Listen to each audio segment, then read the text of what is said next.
পাথরের দেয়াল চিরে কি বেরিয়ে আসা সম্ভব? কল্পনা করুন, বিশাল এক পাহাড়। হঠাৎ সেই পাহাড় কেঁপে উঠল।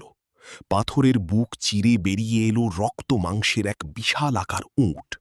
এক অলৌকিক দৃশ্য, যা আজও মানুষের চিন্তাকে স্তব্ধ করে দেয়। এটি কি নিছক কোনো গল্প, নাকি ইতিহাসের এক অকাট্য সত্য?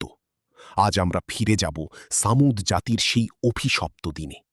আল্লাহ তাআলা তার নবী সালেহ আলাইহিস সালামকে পাঠিয়েছিলেন এক অবাধ্য জাতির হেদায়েতের জন্য। তাদের দাবি ছিল, যদি আপনি সত্য নবী হন তবে এই পাহাড় থেকে প্রমাণ দেখান। আজ আমরা জানব সেই বিস্ময়কর মুজিজার পিছনের অজানা ইতিহাস। সামুদ জাতি ছিল অত্যন্ত শক্তিশালী। তারা পাহাড় কেটে প্রাসাদ গড়ত। অহংকারে তারা অন্ধ ছিল।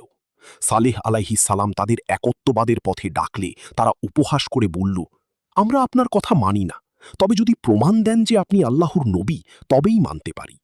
সালেহ আলাইহিস সালাম তাদের বললেন, আল্লাহর কাছে যাও, তিনি তোমাদের জন্য প্রমাণ পাঠাবেন। কাফিররা তখন বিশাল এক পাহাড়ের দিকে ইঙ্গিত করে বলল, যদি ওই নিরেট পাথর থেকে একটি জীবন্ত উট বের হয়, তবেই আমরা ঈমান আনব।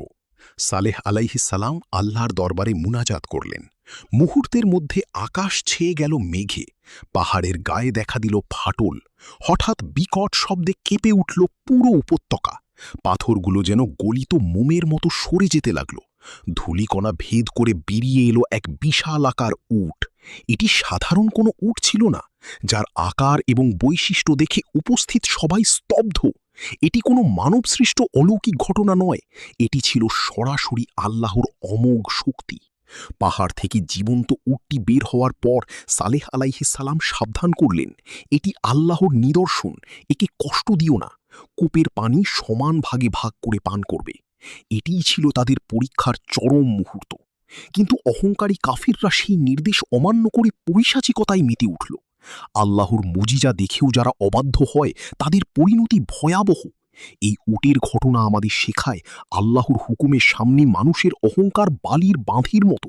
সত্য আমাদের সামনে থাকলেও হৃদয়ের অন্ধত্ব মানুষকে ধ্বংসের পথে নিয়ে যায়।